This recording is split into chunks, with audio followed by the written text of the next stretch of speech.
C'est une grande satisfaction d'être avec vous tous. Je suis David Soares. Je vais maintenant commencer le spectacle de la foi. Dans ces minutes initiales, nous allons faire un résumé de ce que vous allez voir à partir dans quelques petits instants, car R.S. Soares expliquera à vous, messieurs, dames, que nous devons nous déforcer pour devenir des personnes qui soient des vainqueurs. En vérité, la lutte nous conduit à la victoire.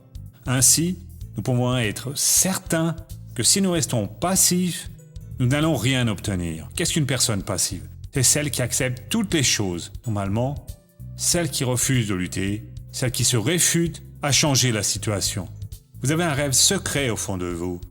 N'essayez pas de voir ce rêve plus grand que la décision que Dieu veut faire. Commencez à croire, je vais réussir, je vais lutter, je ne vais pas accepter. Je vais avoir la confiance que Dieu va venir me bénir. Dieu veut bénir toutes les personnes. Nous allons voir dans le chapitre du feuilleton de la vie réelle, qui est un feuilleton où l'auteur et l'acteur sont en communion. L'acteur, c'est la propre personne qui a reçu une bénédiction. Dans le chapitre d'aujourd'hui, nous allons voir l'histoire d'une personne qui a été guérie de la stérilité et qui a réussi à procréer. Qu'est-ce que Dieu a fait pour que cette personne ait un changement dans sa vie? Qu'est-ce que Dieu peut faire dans votre vie pour que vous ayez un changement? Dieu peut faire toutes les choses. Il nous suffit, il nous revient d'accepter son dessein de changement à lui. Permettre et croire. La croyance que Dieu peut faire quelque chose, c'est ce qui détermine la différence dans la vie des personnes. Et tout de suite après la prière de R.S. Soares, je reviendrai avec vous, messieurs, dames, pour vous donner le message final, parce que j'ai la certitude que Dieu parlera à votre cœur, et vous saurez alors comment agir. Bien, nous commençons maintenant la parole de la foi, avec R.S. Soares, et juste après je reviens, au nom du Christ. Et pour Jésus, faites de merveilleux applaudissements. Je veux parler aujourd'hui du roi David. Cet homme qui était selon le cœur de Dieu. Quand il était déjà très âgé, il a appelé son fils Salomon, qui serait son successeur, et a donné quelques conseils à Salomon. Et ces conseils sont aussi valables pour moi et pour vous. Premier livre des rois, chapitre 2. C'est ici que David a ouvert son cœur pour Salomon. Et je souhaite que cette ouverture du cœur de David soit pour moi et soit pour vous. C'est écrit de la manière suivante. C'est au premier des rois, chapitre 2, avec 2 versets commençant du 1er jusqu'au 3, peut-être le 4. Allons-y. Comme le moment de sa mort approchait, David donna ses ordres à Salomon, son fils, et lui dit... Voyez, laissez-moi dire une chose à tout le monde ici, qui est chrétien ici ou qui ne l'est pas. Un jour va s'approchant, ce jour arrive pour nous tous. Alors nous devons toujours être préparés, nous tous. Nous ne savons pas quand se termine notre passage ici sur Terre. Un atteint 80, 90, 100, 110, 120. Moïse est allé jusqu'à 120. D'autres vont un peu plus tard. D'autres vont plus tôt, à 50, 40, 30, je ne sais combien. Et qu'est-ce qui est important? C'est que l'on soit toujours préparé. Et comment est-ce que nous nous préparons? Quand nous naissons à nouveau par la parole et par l'eau, et que nous avons une foi vivante en Christ. Beaucoup de gens ont déjà été une bénédiction. Mais un certain nuage malin s'est posé, et la personne a tout oublié, ce en quoi elle croyait, et s'est mise à faire exactement ce qu'elle condamnait. Elle s'est perdue complètement. Mais ce n'est pas cela que je veux parler aujourd'hui. Je veux vous parler de ce qui vient ensuite ici. David a dit « Moi, je m'en vais ». Et comme le monde de sa mort approchait, David donna ses ordres à Salomon, son fils, et il lui dit « Moi, je m'en vais selon le sort commun tous ». Ça veut dire que c'est pour tout le monde, ça. Sois fort et sois un homme. Un conseil très puissant, mes frères. Homme, ici, c'est être adulte. Ça veut dire, la femme doit être adulte, l'homme doit être adulte. Tout le monde doit être un lutteur. À présent, en premier, il a dit, mon fils, efforce-toi.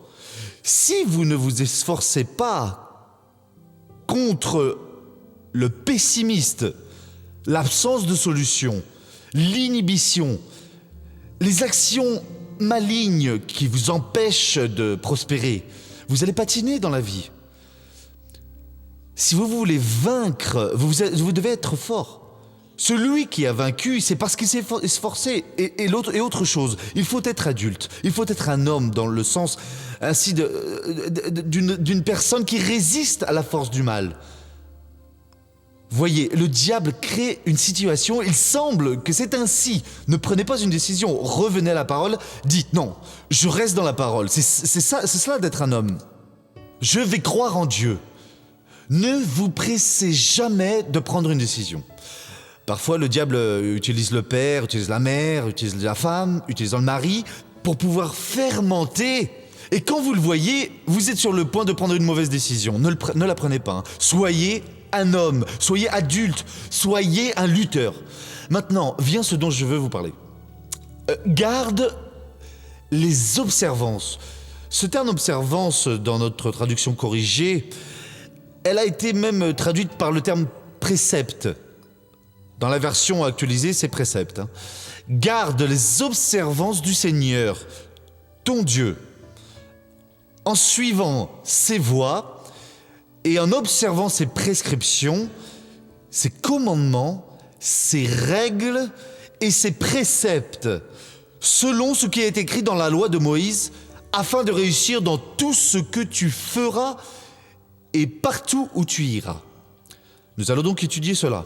L'importance des préceptes, de l'observance.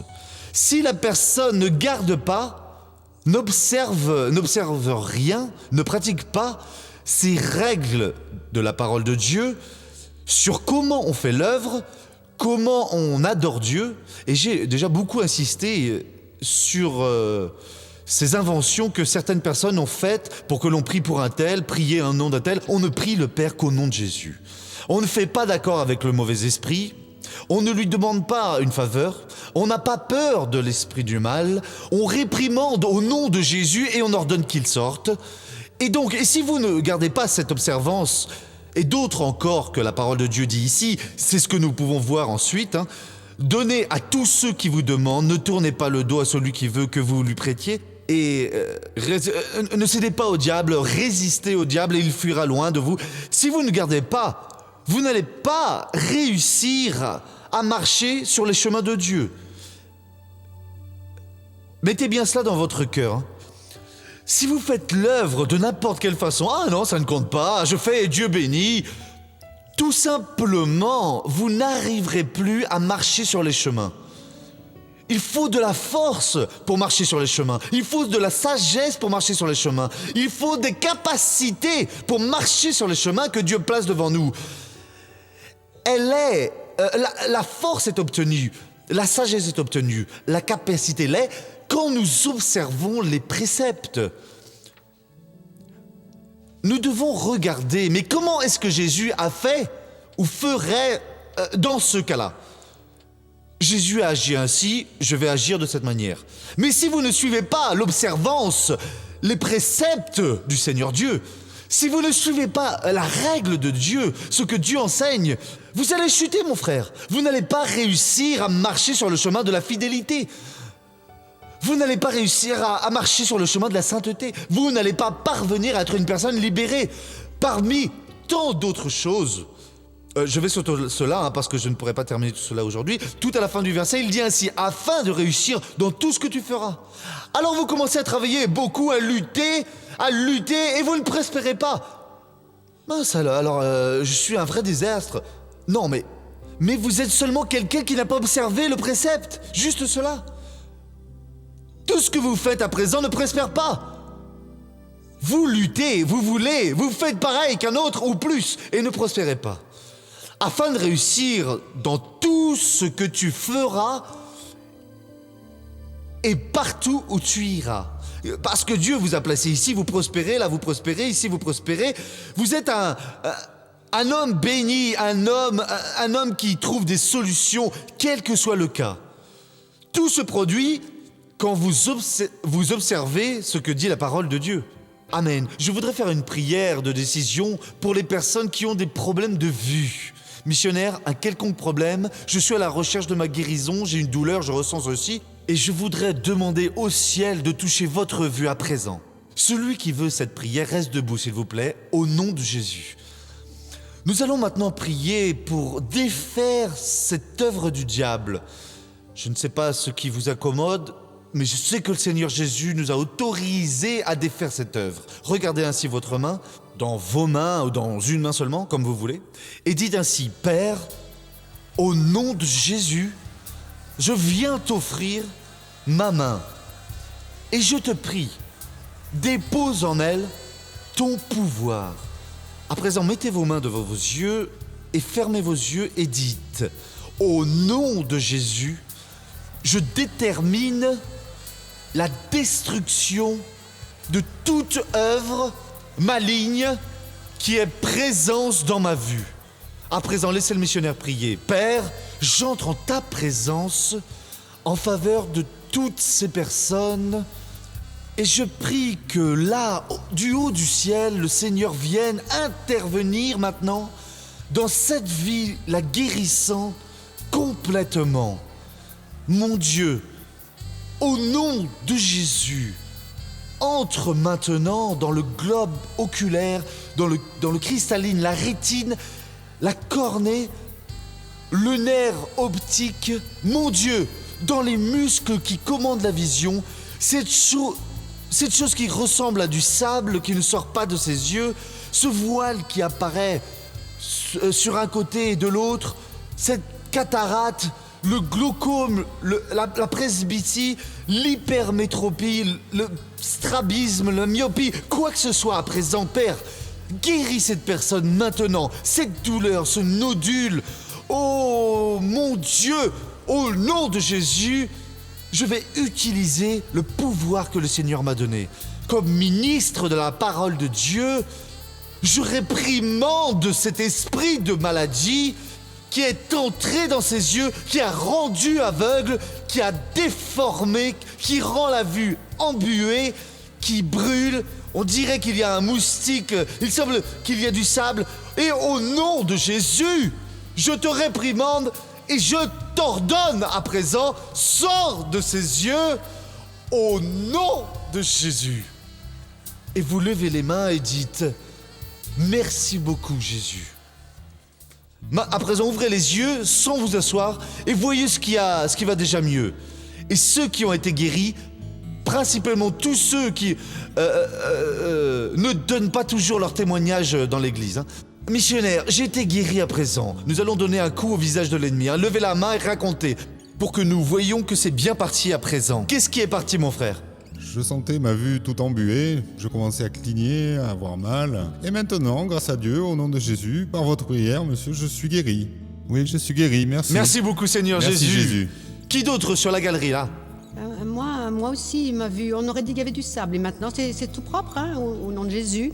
Et depuis combien de temps vous étiez avec cette histoire de laver le sable là ? Ça fait bien près de 5 ans. Hein. Le mois passé, je suis même allée chez le médecin pour savoir pourquoi mon œil était rouge. Il me semblait qu'il y avait du sable. Mais le médecin, il dit que non, il n'y avait rien dans mon œil. Mais c'était lourd et parce que je lave et je sens que comme le sable ne part pas. Et maintenant, c'est je parti. sentis qu'il était propre au nom de Jésus. Amen. J'avais la vue tout embuée et beaucoup de larmes aux yeux et à présent, c'est passé. Amen. J'ai prié pour tout le monde, hein, mais nous allons croire, on va prendre possession, c'est arrivé, ça va mieux. Vous étiez aveugle d'un œil, vous fermez celui qui est bon et vous voyez, au nom de Jésus, voyez si vous pouvez bien voir maintenant. C'est parti, vous enregistrez le miracle pour que le diable ne vole pas votre bénédiction au nom de Jésus. Là, sur la galerie. Des démangeaisons, ça me démange beaucoup les yeux. Ça fait déjà près de 4 mois. Hein. Je suis le traitement et ça va pas mieux. Je prends possession de ma bénédiction. Mais maintenant, ça ne démange C'est plus. passé, c'est passé. C'est passé, gloire à Dieu. Je ressentais une forte douleur aux yeux. Depuis 2-3 jours, je ne la supportais plus. Et à présent, c'est passé. Je peux même voir distinguer un peu plus clairement. Gloire à Dieu pour cela. Hein. Qui d'autre ? Il y a une sœur là-bas. Qu'est-ce que c'était, ma sœur ? J'avais la vue toute embuée et maintenant c'est plus clair grâce à Dieu. Notre Dieu est en opération. Hein. Nous devons collaborer avec le Seigneur Dieu. Maintenant, ces instructions que nous recevons de la parole, on doit y obéir pour que ça fonctionne. Hein. Ma vue s'est beaucoup éclaircie. Elle était toute embuée. Elle est beaucoup plus claire. Grâce à Dieu, elle est bien claire. Béni soit le Seigneur. Vous, mon frère. C'était à cet œil, Celui de gauche. le gauche, oui. Il y a 2 ans et demi de ça, à peu près. En 3 jours, j'ai pratiquement perdu la vision. Ensuite, je suis allé chez le médecin et j'ai fait 3 mois ou 4 mois de traitement. Mais ça continuait quand même. Et d'ici jusqu'où vous êtes, si je fermais l'œil, cet œil, celui-là, le gauche, j'arrivais pas à distinguer le E qui est là. Je n'arrivais pas non plus à le voir. Et maintenant, je peux tout distinguer. Oh, gloire à Dieu. Que c'est beau, hein? Merci beaucoup, Jésus. Le Seigneur est très beau. Moi aussi, j'avais la vue qui est toute embuée jusqu'à maintenant, à un certain moment. À présent, Merci beaucoup, Il Jésus. y a plus d'1 an et demi que j'avais ma vision de l'œil gauche embuée. C'est passé. Grâce à Dieu. Faites la chose suivante. Asseyez-vous un petit peu au nom de Jésus, en continuant à croire. Regardons maintenant le feuilleton de la vie réelle.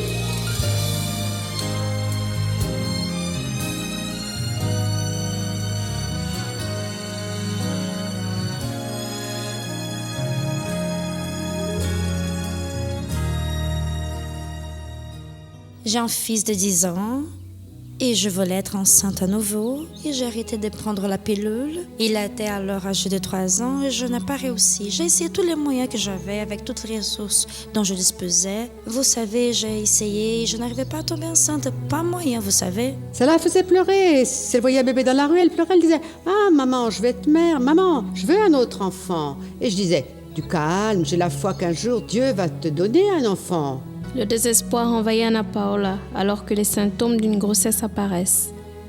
J'étais presque au bord de la dépression parce que je ne réussissais vraiment pas à être mère. Alors je pleurais, je m'allongeais sur le lit et pleurais. Je disais à mon mari, pourquoi on n'arrive pas à avoir un autre enfant si on en a déjà un? J'ai déjà un gamin de 10 ans.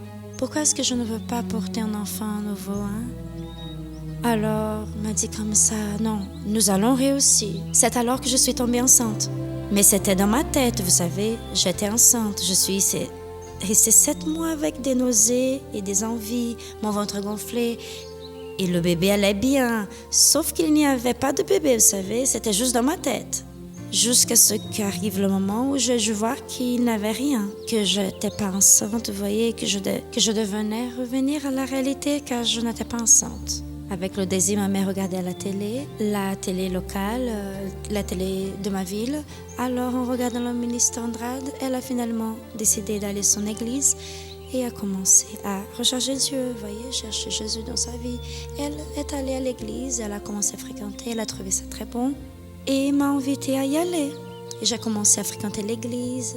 Ça faisait 2 mois que j'allais à l'église, j'ai discuté avec le ministère Andrade, qui est dans la ville, et je lui ai raconté mon désir d'être mère à nouveau. Et qu'est-ce qu'il en pensait? Si j'avais une chance, si j'avais la foi que j'allais réussir à réaliser mon rêve.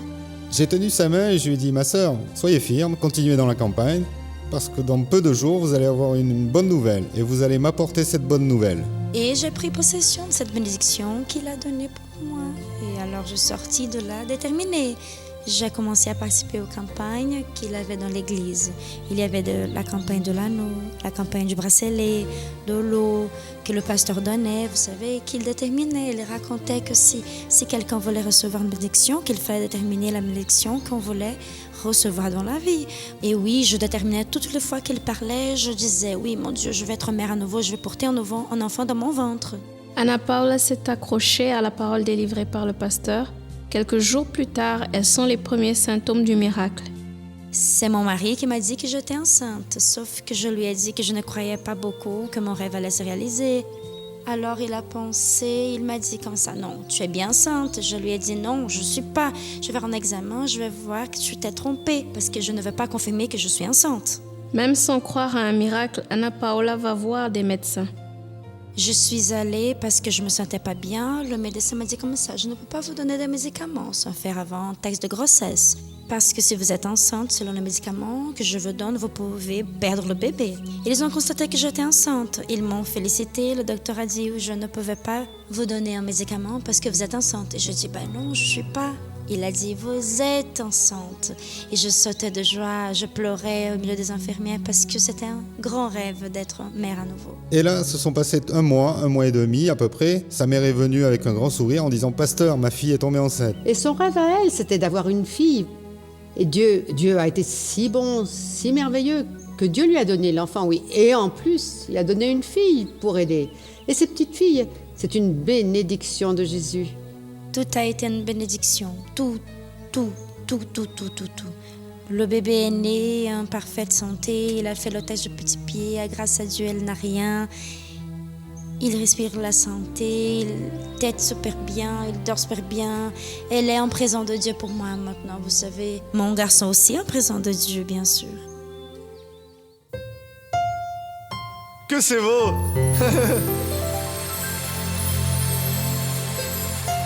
Vous avez réussi. J'ai réussi, grâce à Dieu, j'ai réussi. Ma bénédiction est ici.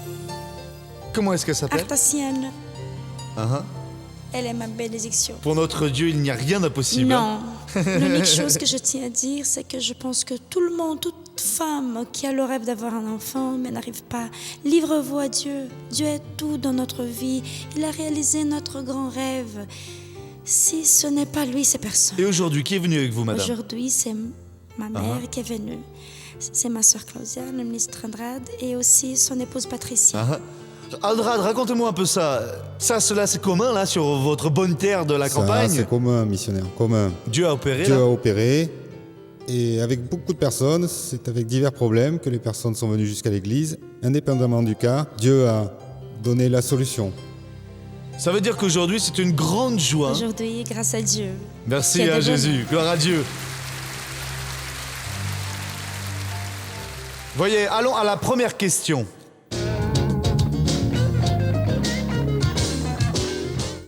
Missionnaire, mon doute est au sujet de la guérison de la fille de Jaïros. Lorsque Jésus est appelé pour prier pour elle, et à la fin de la prière, il dit à cette famille qu'elle ne dise rien à personne. Je voudrais savoir pourquoi il dit cela à cette famille. Sachez que c'est une chose qui semble ainsi une question facile à y répondre. C'est très difficile.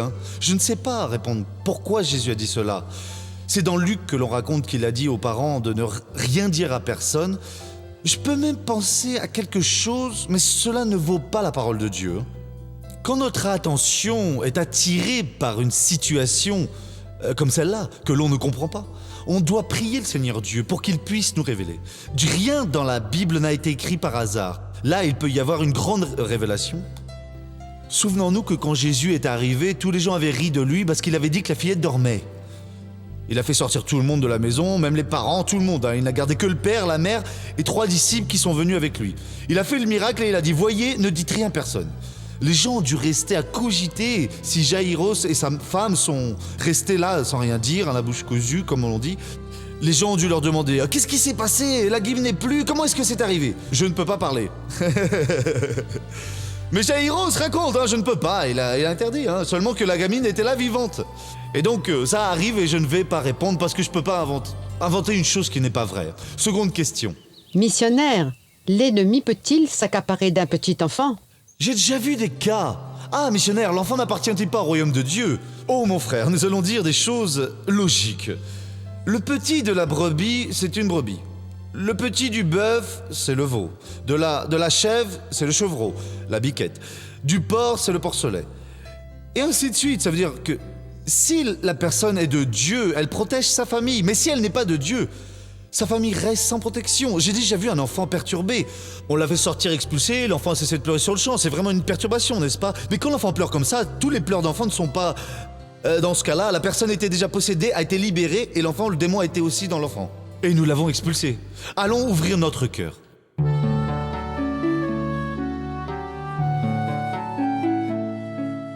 J'ai connu mon mari à l'église.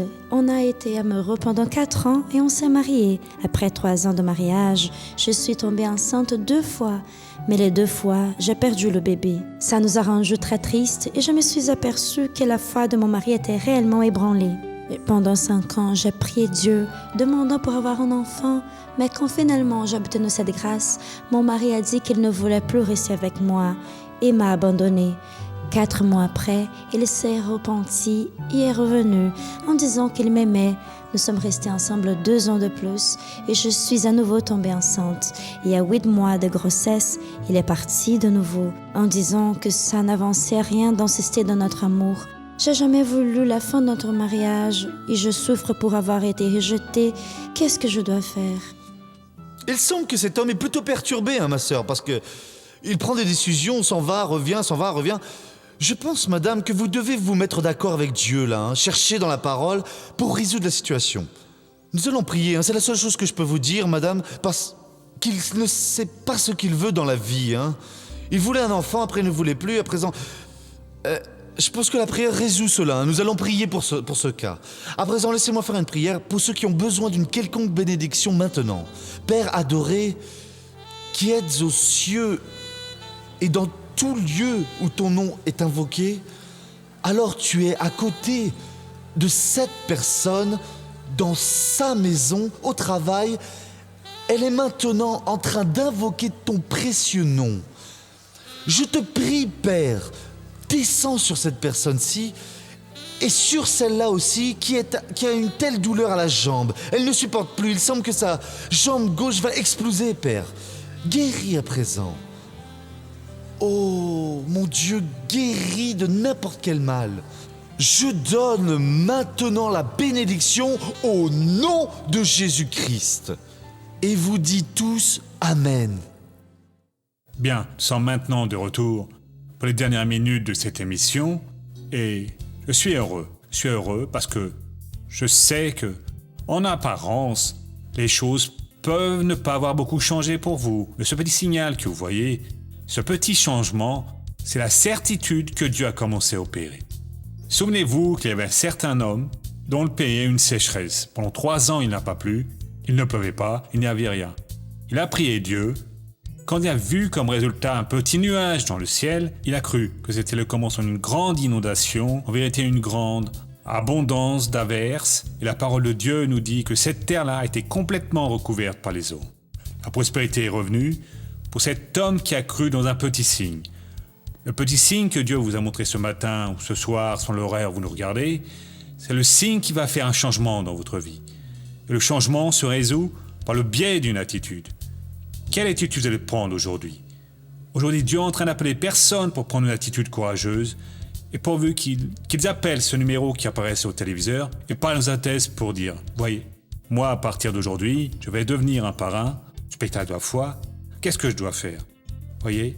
Dieu ne va pas appeler toutes les personnes, mais pour celles qu'il va appeler, il donne la capacité, ou il leur donne la capacité, il leur donne les outils. Et donc, mesdames et messieurs, le désir a touché votre cœur, Dieu vous a appelé, vous pouvez en être sûr, il va honorer votre foi, il va vous bénir au nom du Christ. Ce que vous devez faire, c'est appeler, une attitude, appeler, croire, avoir confiance, elle complétera la grande œuvre dans votre vie, au nom du Seigneur Jésus. Bien, nous allons arriver aux secondes finales de cette émission. Quel dommage. Nous reviendrons bientôt, toujours sur cette même chaîne, à ce même horaire, sachant que Dieu termine la bonne œuvre, qu'il la complète, que Dieu vous protège tous. Ciao.